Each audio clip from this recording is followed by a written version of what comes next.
নামাজ না পড়লে এর অবস্থাটা কি হতে পারে, কোন পজিশনে সে আছে, তার হুকুমটা কি হবে, এই ধরনের কিছু নিয়ে। তবে আমি বিষয়টা ওইভাবে করব না, কারণ কি জানেন, এই বেনামাজির হুকুম কি, এই হুকুম লাগাবে বড় শেখরা, বড় বড় মুফতি যারা আমাদের ইমাম। আমরা শুধু তাদের কথাগুলোকে নকল করে আপনাকে বলতে পারি যে অমুক ইমাম এটা বলেছে, সালাফি মানহাজের আলেমদের ফতোয়া এটা শুধু বলতে পারি, মানে এর হুকুম আমরা লাগাইতে পারি না। আমাদের বড়রা অলরেডি এই হুকুম লাগিয়ে ফেলেছে। সাহাবা একরাম, তাবিন, তাবা তাবিন, এমন করতে করতে এমনকি সৌদি আরবের আকবরুল কিবারের ওলামা যাদের ফতোয়া গ্রহণ করা হয়, তাদের ফতোয়া আজও পর্যন্ত স্টিল আছে। তারা বলেছেন বেনামাজি মুসলিম থাকবে না। এখন জোর করে আপনি শুধু খুঁড়াটা ধরে রেখেছেন, মূলত আপনি এর হক রাখেন না। আমাদের সমাজে ওই যে জমি সংক্রান্ত বিষয়গুলো আপনি ভালো বোঝেন, যে মূলত কাগজপত্রের দলিল আপনার নাই, আপনার দাঁত ফাঁট বেশি, তো লোক বল বেশি, এই জন্য খুঁড়া ঘিরে ফেলেছেন, আমি তুলতে পারতেছি না। জমি কিন্তু আপনার না, কিন্তু আপনি দখলে আছেন। আজকে বেনামাজিদের অবস্থাটা হচ্ছে তাই। আপনি মূলত মুসলিম না, কিন্তু জোর করে আপনি মুসলিম সেজে আছেন, বাস। এখন আমরাও কিছু বলতে পারি না, আমরা সমাজের লোক, সমাজের হুজুর। আপনার বেতন খেয়ে মসজিদের ইমাম চলে, এখন আপনি বেনামাজি মরে গেছেন, এখন তো আপনার সমাজের ইমামকে আপনার জানাজা পড়াইতেই হবে, দাফন কাফন করতেই হবে। আর না হলে কি হবে, এই চাকরি থাকবে না, বরং মারামারি, অনেক কিছু ফাসাদ সৃষ্টি হয়ে যাবে। তাহলে আপনি শুধু খুঁড়াটা ধরে রেখেছেন মুসলিম নামের, কিন্তু মূলত মুসলিমত্ব আপনার না।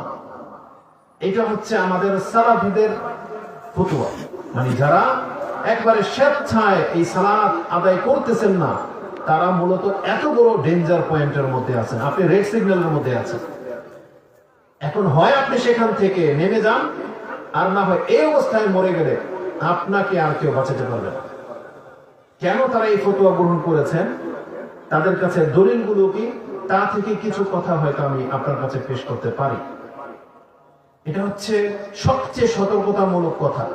এখন কিয়ামতের মাঠে ধরে নেন, আপনার যুক্তি আমি নিয়ে নিই যে আল্লাহ তো গফুরুর রহিম, আমি বেনামাজি হইলে আল্লাহ যদি আমাকে মাফ করে দেয়, আমরা বলবো আমাদের হুজুরদের কোনো লাভ ক্ষতি নেই।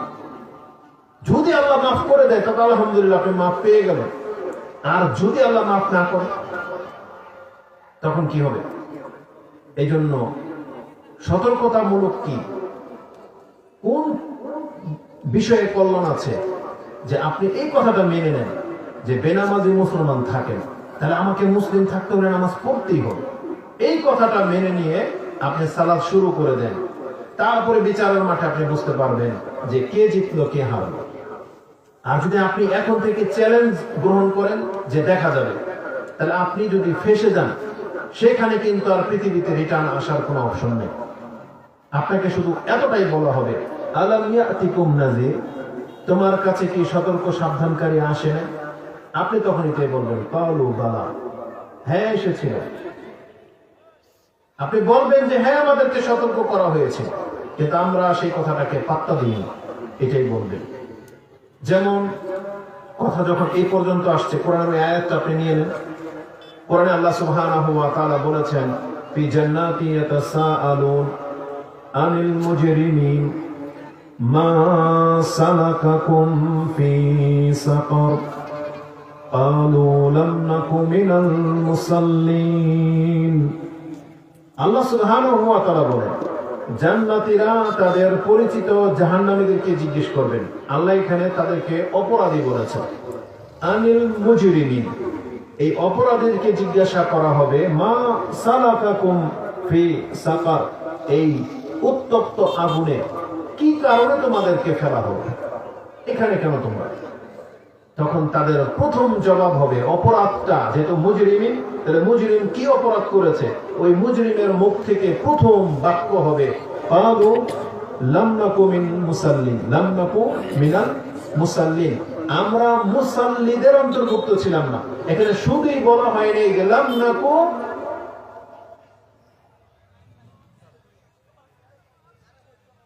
মানে আমি বুঝতে চাচ্ছি যে তারা ভাষাটা এরকম বলে নাই যে আমরা নামাজ পড়তাম না, বরং তারা বলেছে এখানে লাম নাকু মিনাল মুসাল্লিন, আমরা নামাজীদের অন্তর্ভুক্ত ছিলাম না। একটা লোক হচ্ছে নামাজ পড়ে ধরে, একটা লোক নামাজ পড়ে না, আরেকটা লোক নামাজীদের সাথে থাকে, আরেকটা লোক নামাজীদের সাথে থাকে না। এখানে চারটা কথা কিন্তু। এক হলো নামাজ পড়া, ধর নামাজের সাথে পড়বো না, একা একা পড়ে নিল, পড়লো তো, কিন্তু এই ব্যক্তি শুধু এই কথা বলেনি যে আমরা নামাজ পড়তাম না, ও বলছে আমরা নামাজীদের অন্তর্ভুক্ত ছিলাম না। তার মানে আমার সমাজে যারা নামাজ পড়তো মসজিদে জামাতে, আমি তাদের অন্তর্ভুক্তই ছিলাম না। মানে জামাতেও পড়ে নেই, একও পড়ে। সমাজের নামাজি যারা, ওই ঘুরে ফিরে একই কথা হবে, নামাজি যারা, এর নামের মধ্যে নামাজি শব্দটা ছিল না, মানে এই নামাজ পড়তো না। বাকি সবকিছু ভালো দিক আছে। যেমন আমাদের সমাজে বলেন না, লোক নামাজ না পড়লে কি হবে, ইমানদার, তাই না? লোকটা খুব ভালো। যেমন পাত্র পাত্রী যখন দেখতে যায় তখন ঘটক এই কথাটাই বলে যে ছেলে তো সরকারি চাকরিজীবী বা বিদেশ ফেরত, ইউরোপ আমেরিকাতে থাকে, মিডল ইস্টে থাকে, ব্যবসা করে, এগুলো বলে। হ্যাঁ, দেখতে শুনতে হ্যান্ডসাম, কোনো নেশা টেশা করে না, কোনো মহিলার সাথে বাজে সম্পর্ক নেই, কিন্তু জীবন মুগ্ধ বলবে না যে ও নামাজ পড়ে কি করে না। এটা টপিক্সের বাইরে, ঘটকের টপিক্সের বাইরে। এটা ওর কি দরকার, নামাজ পড়লেই কি আর না পড়লেই কি, ছেলেটা তো ভালো, নেশা করে না, এই যুগে নেশা করে না, মহিলার সাথে সম্পর্ক নেই, আর কি চান, বুঝলেন না? এটা হচ্ছে আমাদের সমাজের সোনাই সোহাগা। মানে এমন পাত্র পেয়ে যাওয়া তো বাস, আপনি পেয়ে গেলেন পূর্ণিমার চাঁদ, অথচ বেনামাজি। মানে এর অপরাধের সবচেয়ে বড় অপরাধটা রয়ে গেছে, আর আপনি অন্যান্য অপরাধটাকে বড় মনে করে দেখে এই বড় অপরাধটাকে আপনি নজরআন্দাজ করে ফেললেন। মানে এটা আপনার কোনো মানে গায়ে লাগলো না, অথচ